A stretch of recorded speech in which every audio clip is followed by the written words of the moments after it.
Et l'invité de France Info ce matin est Benoît Hamon, ancien ministre et fondateur du mouvement Génération Jean-Michel Apathy. Bonjour Benoît Hamon. Bonjour Jean-Michel Apathy. Vous avez manifesté durant tout l'automne contre la réforme du Code du travail. Le groupe automobile PSA vient d'utiliser une des dispositions contenues dans cette réforme. Il s'agit des ruptures conventionnelles collectives pour organiser le départ de 1300 salariés. Il y aura aussi des embauches.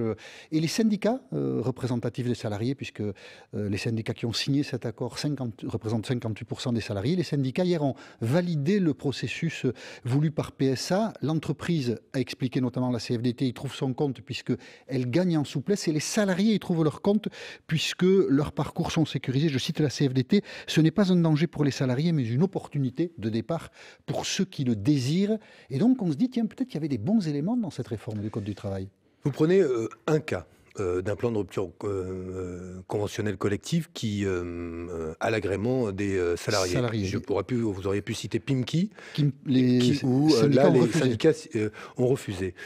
La rupture conventionnelle collective, elle se substitue à un plan de licenciement classique, ce qu'on appelle un plan de sauvegarde pour l'emploi, et elle permet par exemple de se débarrasser d'un salarié plus âgé pour embaucher à la place, ce qui n'est pas possible avec un plan de sauvegarde pour l'emploi. On ne peut pas licencier et remplacer, et elle se substitue au plan de départ volontaire. Quelle est sur la réalité du départ. Il y a toujours des plans de départ volontaires, mais on peut faire... La rupture conventionnelle collective, vous dites on se sépare d'un salarié âgé. Dans l'idéal, ce n'est pas la direction qui décide, ce sont les salariés. Pas forcément, mais c'est aujourd'hui un des moyens utilisés par la direction de ressources humaines pour se débarrasser des salariés les plus âgés et les remplacer par des salariés plus jeunes et moins chers. La situation dans laquelle sont les syndicats, elles sont assez simples. C'est comment négocier au mieux en fonction de la volonté d'un employeur de se séparer de ses salariés. Et moi, je ne suis pas là pour juger de la qualité ou de la bonne ou mauvaise de cet accord-là. Je fais a priori confiance dans les syndicats pour défendre correctement les salariés. Mais je regarde quoi ? Qu'auparavant, il existait déjà des possibilités de rupture conventionnelle individuelle, et qu'un grand nombre de salariés qui ont utilisé avec leur employeur cette forme-là de rupture de contrat pour quitter l'entreprise disent qu'ils ont été dans les faits, poussés à cela. Et que ça n'est pas un instrument utilisé par les entreprises qui relève forcément de la bienveillance et de la démocratie sociale. C'est un instrument plus facile pour une entreprise pour se débarrasser de ses salariés. La question est, et c'est là où moi je pointe plus globalement ce que seront les conséquences de ces ordonnances travail, notamment avec les ruptures conventionnelles collectives, c'est ne va-t-on pas se trouver dans une situation où les grandes entreprises se sépareront des salariés qui ont le plus de mal à retrouver de l'emploi, c'est-à-dire les seniors, qui, eux, doivent attendre pour partir à la retraite de plus en plus longtemps. Et ne va-t-on pas augmenter le chomage des seniors ? En tout cas, cet épisode-là ne vous amène pas à réviser ce qui était votre position au départ. Mais non, je ne la change pas parce qu'il n'y a pas que ça. Je rappelle qu'il y a le plafonnement des indemnités prud'homales, qu'on licencie plus facilement, qu'aujourd'hui, dans les faits, on se sépare plus simplement pour un employeur de ses salariés, et sans pour autant que ces salariés aient plus d'opportunités de retrouver un emploi. De surcroît, je rajoute que ce qui arrive maintenant, et vos auditeurs doivent l'avoir aussi en tête, c'est davantage de contrôle sur les chômeurs. C'est-à-dire qu'on les pousse plus facilement en dehors de l'entreprise et on va les pousser, une fois qu'ils seront au chômage, à accepter plus facilement un emploi qui ne correspond ni parfois à leurs compétences, ni parfois à leur niveau de rémunération souhaité, et surtout qui n'est pas sur le territoire où ils vivent. Donc c'est une des raisons pour lesquelles moi je continue à être opposé à cette conception du marché du travail qui considère que moins les salariés ont de droits, mieux l'économie se porte. Est-ce que vous soutenez en revanche la décision du gouvernement de ne pas faire l'aéroport de Notre-Dame-des-Landes ? Oui, j'ai même salué cette décision. Je la salue parce qu'elle me semble être une décision de raison. Une erreur, dit Emmanuel Valls ce matin. Il pense ce qu'il veut, mais moi je pense le contraire. Je pense que c'est une bonne décision. Si c'était une erreur, il avait largement le temps de prendre la décision lui-même. Moi j'observe qu'une décision est prise, qu'elle va dans le sens de la préservation de l'environnement, des zones humides, de la volonté de reconquête des terres agricoles, et ça n'empêche pas le développement de la région. Et voilà, ça me semble être une bonne décision d'Édouard Philippe. Que faire avec ceux qui sont aujourd'hui sur cette fameuse ZAD ? Le ministre de l'Intérieur a son opinion. Il faut dégager assez vite au moins les axes routiers et puis après plus tard les terres elles-mêmes. On écoute Gérard Collomb. Nous souhaitons libérer les routes. Nous préférons le faire par la discussion, la négociation, plutôt que de le faire en envoyant un certain nombre d'engins qui le feraient à leur place. Ça sera d'ici la fin de la semaine prochaine. Voilà, le ministre de l'Intérieur était sur CNews, il va aller vite. Il a raison, il y a un peu d'autorité de l'État à restaurer. Réjouissons-nous de ce moment Collomb où, pour une fois, il parle de médiation, dialogue, là où, sur les migrants, sur les questions de sécurité, on l'a plutôt entendu dans le registre assez martial, le ministre de l'Intérieur. Et là, il semble qu'il, lui aussi, ait eu des instructions pour que ce qui prime, ce soit le dialogue. Qu'il y ait la possibilité de circuler sur le territoire désormais que le projet est abandonné, ça me paraît une évidence. Il faut pouvoir retrouver la possibilité de circuler sur les 3 routes qui traversent ce territoire. Et ensuite, il faut que la discussion s'ouvre. Il y a à la fois la des ZAN, non pour ceux qui sont là illégalement. Progressivement, on retrouve une capacité à pouvoir utiliser ce domaine public de la manière la plus libre qui soit. Et je pense que la négociation et la discussion sont la meilleure manière de faire. Et si le gouvernement fait ce choix-là, là aussi, je l'approuverai. On négocie quoi? Oui, voilà. Eh ben, on négocie que progressivement, je crois que le gouvernement l'a évoqué jusqu'à la fin de la trêve hivernale, progressivement, les personnes, effectivement, évacuent et quittent un territoire où il n'y a plus de raison de se battre, dès lors qu'aujourd'hui, les agriculteurs, les citoyens vont pouvoir retrouver l'usage et la plénitude de ce territoire. Mais les gens qui y sont, de manière illégale, veulent rester. On verra. C'est là que la Si, négociation et la c'est ce discussion qu'il dit, doivent s'engager. Vous leur demandez de partir? Non, mais moi je pense que assez naturellement, à partir du moment où aujourd'hui, à moins qu'il y ait des projets, il peut y avoir des projets qui relèvent de l'agroécologie. Pas du tout naturel pour tout un tas de gens qu'on a entendus depuis mercredi et qui disent on est là, on y reste, quoi. Ouais, bien sûr. Écoutez, on verra. S'il y a des projets qui peuvent s'inscrire dans la durée, et c'est le sens d'une médiation qui doit être organisée par le gouvernement, il me semble qu'on prend ce chemin-là. Moi je pense que tout ce qui nous évite des conflits, du désordre, de l'insécurité, participe d'une solution paisible à Notre-Dame-des-Landes. En tout cas, je me réjouis que sur ce terrain-là, la voix de la raison ait été entendue. J'aimerais qu'en matière de migrants, la voix de la raison soit également entendue. On va en parler, mais dans ce dossier, si je comprends bien, 10 sur 10 selon Benoît Hamon pour le gouvernement. C'est vous qui donnez les notes, c'est moi qui parle. C'est vous qui donnez les notes. Non, mais je donne pas de notes. Je constate que moi, je défendais cette position pendant la campagne présidentielle. Non, mais je défendais cette position pendant la campagne présidentielle. Emmanuel Macron défendait l'inverse. Il s'est rallié à la position que je défendais pendant l'élection présidentielle. Je me réjouis qu'il ait changé d'avis. France Info. Benoît Hamon, membre fondateur du mouvement Génération, ancien ministre, et l'invité de France Info, Jean-Michel Apathy. Le président de la République était à Londres hier. Il a rencontré Theresa May, la première ministre britannique, pour évoquer avec elle la coopération en matière de migration. Bien sûr, c'est la question de Calais qui était au centre de leur discussion. Et Calais, justement, Emmanuel Macron y était mardi et il a tenu un discours assez strict sur l'attitude du pouvoir, des policiers face aux migrants qui se trouvent dans cette ville. On écoute Emmanuel Macron. Lorsque des associations encouragent ces femmes et ces hommes à rester là, à s'installer dans l'illégalité, voire à passer clandestinement de l'autre côté de la frontière, elles prennent une responsabilité immense. Jamais elles n'auront l'État à leur côté. Qu'est-ce que vous reprochez à la politique d'Emmanuel Macron en matière de migrants ? D'être la plus répressive depuis très longtemps. Patrick Weil, qui est un historien de l'immigration, qualifiait cette politique de plus répressive et plus dure, plus inhumaine depuis 1945, factuellement, dans les choix politiques qui sont faits.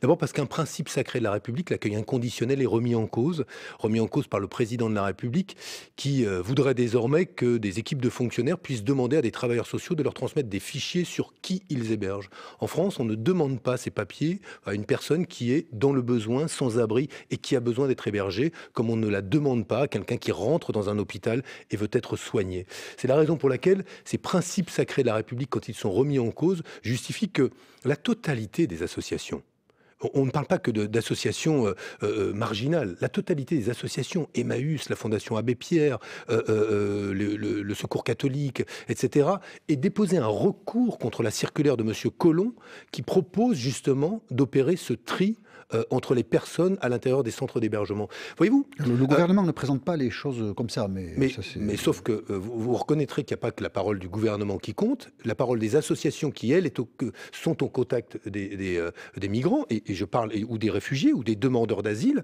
Cette parole-là, elle compte quand ils sont unanimes.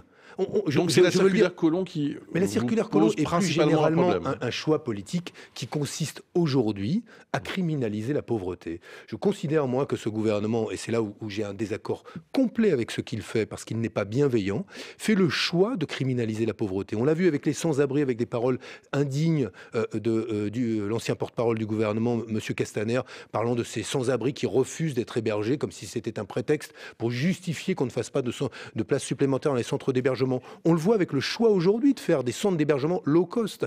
Quand le gouvernement parle de places supplémentaires, savez-vous de quoi il parle? De places à 15 € au jour. Ça veut dire qu'on est dans du low cost, c'est-à-dire de l'hébergement pas cher. On est très très loin du discours qui, finalement, de la part d'Emmanuel Macron, vantait l'attitude de Mme Merkel et les moyens qu'elle a mis, elle, en matière d'alphabétisation, d'hébergement, d'accueil, et qui rapporte aujourd'hui de l'argent à l'Allemagne. Pourquoi? Parce que ceux qui s'intègrent plus vite consomment et travaillent plus vite et enrichissent l'Allemagne. On est très loin de ce discours-là, et ce qui amène aujourd'hui même des partisans d'Emmanuel Macron à considérer que cette politique est une politique indigne. On va essayer de concrétiser. Je partage depuis longtemps le point de vue des associations sur ce sujet. On va essayer de concrétiser. Accueillir mieux, bon, voilà, c'est votre critique, et la politique d'accueil est nettement insuffisante, voire il est nécessaire de la dénoncer. Mais une fois qu'on a accueilli les gens, qu'est-ce qu'on fait? On ne donne pas des papiers à tout le monde. Est-ce que la distinction que fait le gouvernement entre les migrations pour des raisons politiques et les migrations économiques, vous la partagez ou pas? Dans les faits, c'est très difficile, de plus en plus difficile. Sauf à regarder le pays de départ des personnes et à se dire, effectivement, quand on quitte la Syrie, la Libye ou aujourd'hui l'Érythrée, on est plus légitime à demander l'asile. Mais en réalité, aujourd'hui, viennent d'Afrique subsaharienne des personnes qui sont déplacées, liées à des conflits, parfois en Afrique, mais liées aussi au réchauffement climatique, à la pauvreté, etc. etc. Donc, et qui choisissent des autorisations de séjour, et qui choisissent aujourd'hui l'exil en traversant la Méditerranée et qui arrivent en France ou ailleurs en Europe. Pour l'essentiel, elles ne viennent pas en France, ces personnes. Pour l'essentiel, elles vont en Allemagne et ailleurs. Parlons de celles qui sont sur le territoire français. On leur donne des autorisations de séjour alors à toutes les personnes qui sont là? Non, mais je pense que, par exemple, on pourrait regarder la situation de ceux qui sont déjà ici et n'ont pas été expulsés depuis 2 ans. Savez-vous quel est le coût de l'hébergement social rien qu'à Paris? Il doit être entre 30 et 40 millions d'euros de personnes qui sont inexpulsables, mais qui ne sont pas régularisées. Eh bien, moi, je considère que pour ces personnes-là, qui sont souvent des familles, il faudrait un nouveau titre de séjour qui ne correspond pas forcément à la carte de séjour telle qu'elle existe aujourd'hui, mais qui donne un droit à l'hébergement à minima, comme le demandent les associations, pour leur permettre de s'intégrer. Tant qu'on ne donne pas à ces personnes-là... Donc ce sont des régularisations. Oui, je pense qu'il faut des régularisations, peut-être pas tout le monde, mais il faut des régularisations pour un certain nombre de personnes. Donc on sait qu'elles ne seront pas expulsées. Donnez-nous une idée, ou alors une proportion. Mais je ne sais pas vous dire combien. Je sais juste que en Île-de-France, on a des hôtels remplis de personnes ou de familles dont on sait qu'on les expulsera pas, mais qu'on ne régularise pas. Ces personnes-là, à mon sens, il faut les régulariser. Je continue mon raisonnement. Le sujet aujourd'hui, par rapport à toutes ces personnes qui viennent, qui ne sont pas si nombreuses que ça, il est de savoir quelle est la politique que l'on a. Est-ce qu'on facilite? Mais non. Plusieurs centaines de milliers de personnes. Non, c'est pas vrai. Pas plusieurs centaines de milliers de personnes. Il faut qu'on sorte des fantasmes. On est dans quelques dizaines de milliers de demandeurs d'asile. Alors le chiffre a les demandeurs d'asile, non, mais les personnes qui sont là sur le territoire. Il y a des migrants, mais la réalité aujourd'hui, c'est que c'est pas un phénomène que la France n'est pas capable de supporter. Au contraire, la question qui nous est posée, je ne dis pas que tout le monde doit avoir des papiers, je dis simplement qu'il y a des familles qui sont là depuis si longtemps qu'il faut absolument qu'on les régularise. Je prends un autre exemple. Le gouvernement propose d'augmenter par 2 la durée de rétention, c'est-à-dire des centres administratifs de détention ou de privation des libertés, de 45 à 90 jours. On sait que quand une personne n'est pas expulsée dans les 15 premiers jours, en général, elle ne le sera pas. Ce qui veut donc dire qu'on augmente le temps de détention, qui a un coût par ailleurs pour la collectivité, de personnes en situation irrégulière. Mais c'est pour l'adapter au temps d'étude des dossiers? Oui, non, en réalité, on est dans une politique strictement répressive. Savez-vous aujourd'hui de combien d'heures d'alphabétisation il faudrait pour une personne qui ne parle pas français, pour qu'elle puisse apprendre notre langue et très vite pouvoir s'intégrer? Il lui faudrait 30 heures hebdomadaires. Combien est-ce que dans les centres d'hébergement, les associations sur leur propre denier sont capables de financer? Entre 4 et 6 heures. Donc les moyens ne sont pas là. Puisque Emmanuel Macron aime à nous comparer avec l'Allemagne, observez que qui que vous soyez en Allemagne, quand vous faites une demande d'asile, avant même d'avoir votre statut de réfugié, on vous apprend immédiatement l'allemand. Quand on observe qu'au nom des règles de Dublin, vous ne pouvez pas faire votre demande d'asile en France, en Allemagne, mais qu'il faut la faire dans le pays dans lequel vous êtes entré, en Italie ou en Grèce, les gens qui quittent le territoire allemand savent déjà parler allemand, là où en France, en réalité, on les maintient dans des situations d'exclusion. Mais est-ce que la politique que vous proposez ne serait pas une manière de dire à ceux qui organisent... Oui, organise l'illégalité des migrants, mais qui organise l'illégalité à déterminer que la France est sans doute le pays dans lequel il faut aller. La République organise l'illégalité. La République aujourd'hui se met en infraction avec ses principes. Moi, je m'excuse quand l'État aujourd'hui dissuade un certain nombre de migrants de faire des demandes d'asile, quand il faut des délais si longs que les associations retrouvent les gens dans la rue au lieu d'avoir justement ce papier qui leur permettrait d'avoir un premier entretien pour pouvoir faire instruire leur dossier. On a aujourd'hui un État qui, dans certains départements, organise la pauvreté, criminalise la pauvreté et surtout ne regarde pas un migrant pour ce qu'il est.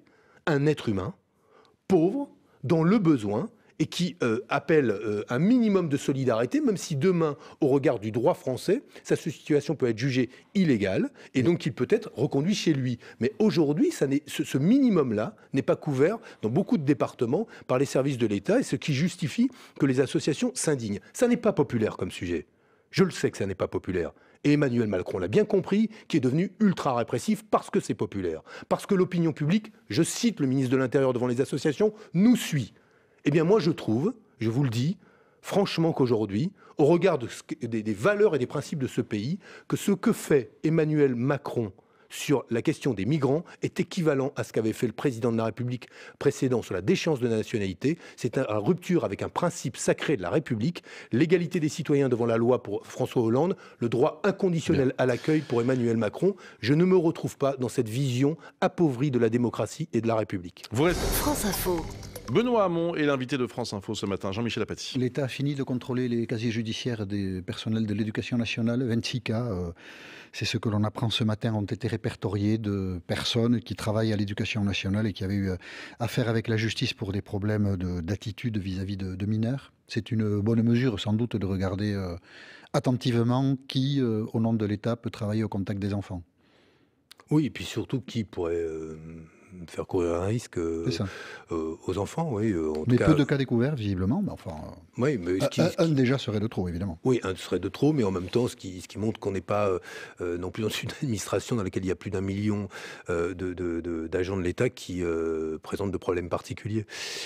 Très intéressant ce que votre journal, juste une minute avant, mais très intéressant quand il pointe que la Commission des droits de l'homme des Nations Unies pointe les choix politiques faits par Emmanuel Macron sur l'intégration de l'état d'urgence au droit commun, la surpopulation carcérale et le fait qu'aujourd'hui, si les gardiens de prison se sentent si mal, c'est parce que les moyens qu'ils ont de travailler, les conditions de détention sont régulièrement pointées comme indignes en France. Oui. Mais ça date pas d'aujourd'hui, mais c'est toujours intéressant. Et puis si je peux me permettre, une actualité qui est passée sous silence, c'est que on vient d'avoir un éclairage, mais ce qui renvoie au sujet précédent. Allez-y. Mais parce que ça renvoie au sujet précédent. La France vient de dire ce qu'étaient ses priorités pour le budget de l'Europe. Important le budget de l'Europe, parce qu'on est sur des perspectives de plusieurs années. Elle vient de dire on n'augmente pas le budget, mais par contre il faudra augmenter les dépenses en matière de lutte contre les migrations et la défense. Ça se fera au détriment de quoi ? La politique agricole commune et les politiques de cohésion. Intéressant de voir ce qu'est l'Européen Emmanuel Macron. Défense et migration. Du Sarkozy dans le texte. Ces choses-là changeront, peut-être, si vous arrivez au pouvoir. Ce qui, moi, me frappe, c'est que l'Europe, c'est dans tous les mots, mais quand on a une actualité européenne aussi lourde que le budget de l'Union européenne, qui est sur plusieurs années, on ne regarde même pas ce que propose la France et c'est absolument pas présent dans l'actualité française. Donc j'en profite pour en parler, puisque ce sont les orientations proposées par Emmanuel Macron. On ne bouge pas, voire même on diminue le budget de l'Union européenne, et dans ce budget appauvri, on augmente les dépenses de sécurité. Pourquoi pas ? Moi, je suis pas contre. On augmente les mesures pour lutter contre l'immigration, mais on ne fait rien sur la cohésion des territoires. On a compris que Macron, c'était Sarkozy. Oui, non, mais il y a des fois des comparaisons qui tombent sous le sens sur ces questions-là. Selon vous. Ah, mais pour vous avez un avis contraire? Ah, j'ai pas d'avis, moi. Ah oui, je précise. Ça se sent. Ça se devine. Non, mais vous l'assénez comme une vérité. C'est une opinion. J'essaye, moi je m'en tiens aux faits. Je regarde ce qui s'est passé. J'observe que Nicolas Sarkozy défendait un certain nombre de choix. Et encore, je me demande s'il n'était pas plus doux en réalité dans les faits, parfois sur certains sujets. Que Emmanuel Macron, ça c'est dit. Vous avez parlé d'Europe, vous serez candidat aux élections européennes. C'est juin 2019. C'est dans 2 ans. Est-ce que non, un an. Ah non, dans un an. Un an et demi. 2018. Un an et demi, pas 2 ans. Oui, presque 2 ans. Non, comme vous avez l'air de manifester une... Non, pas... Oui, presque 2 ans, oui, d'accord. Vous avez l'air de manifester une appétence, là, je me dis, tiens, c'est ça qui m'a fait penser. Mais parce que c'est pas rien. Mais je ne vous dis pas que c'est rien, je vais vous poser une question factuelle. Et comme on n'a pas beaucoup de temps... Moi, je préfère parler budget de l'Europe que de savoir quel sera le casting des Vous en avez Européennes. parlé du budget de l'Europe, oui, mais quand même, la reconstruction de la gauche, c'est devant nous. Ça passe par quoi? Comment? Avec qui? Ça passe par un travail patient, lent. Ce week-end, dimanche, je serai en discussion avec Yanis Varoufakis et son mouvement d'IM25, qui est un grand parti transnational européen, pour parler de ces questions-là. Donc on aura l'occasion de s'exprimer ensemble à l'occasion de ancien ministre, voilà, pour dire comment est-ce qu'on peut à la fois être farouchement opposé aux politiques d'austérité, finalement de recul des droits qui s'opèrent en Europe constamment, méthodiquement, consciencieusement depuis 20 ans, et en même temps rester européen. Est-ce que dans le cadre des traités actuels, quelles sont les marges de manœuvre qu'on a? C'est de ça dont on va parler. C'est plus facile de discuter avec des dirigeants grecs qu'avec des dirigeants de la gauche française? Non, je vois ce que vous voulez dire. C'est bien. Non, mais j'ai des désaccords, j'ai des désaccords avec ou des points d'accord avec certains, mais j'ai des désaccords avec Jean-Luc Mélenchon effectivement sur la question de la bonne stratégie. Pas que de la stratégie, il y a du fond aussi. C'est pas que de la stratégie. Non, si, c'est un désaccord stratégique, parce qu'en fait, l'objectif, il est le même, c'est qu'on arrête d'avoir des politiques où finalement nos économies et nos pays s'enrichissent, mais avec des inégalités de plus en plus fortes, et au bout du compte, des politiques de plus en plus dures pour les plus pauvres. La stratégie, c'est que moi je pense qu'on peut parfaitement réorienter la politique européenne. Cite Margaret Thatcher pour dire rendez-nous l'argent, c'est pas de la stratégie. Parce que moi je pense qu'effectivement aujourd'hui, le choix qu'il envisage, qui pourrait être, je mets des guillemets, qui pourrait être de sortir, le cas échéant, de l'Union européenne, ce choix-là me semble être un mauvais choix. Et moi, je veux dire ici que nous avons parfaitement les moyens aujourd'hui, même avec les traités actuels, même s'il faut souhaiter les changer, même avec les traités actuels, de changer de politique économique, notamment en matière de transition écologique, ce qui sera, à mon avis, au cœur de la prochaine élection européenne, puisque vous en parliez tout à l'heure. Un mot sur votre ancien parti, 6 candidats pour la tête du Parti socialiste. 6, il y en a un de plus. Je viendrai, ouais. Ah, ça y est? Ça vous a Il l'a échappé? annoncé hier soir. Ah, pardon, j'avais pas... Non, mais vous excusez pas. Un mot? Écoutez, moi j'espère qu'ils se choisiront le bon premier secrétaire ou Ils la auront bonne le choix, première en tout cas. secrétaire. Ils auront le choix en tout cas. Ils auront le choix. La La question, c'est de savoir comment redevenir crédible, quoi. Merci beaucoup, Benoît Hamon. Bonne journée.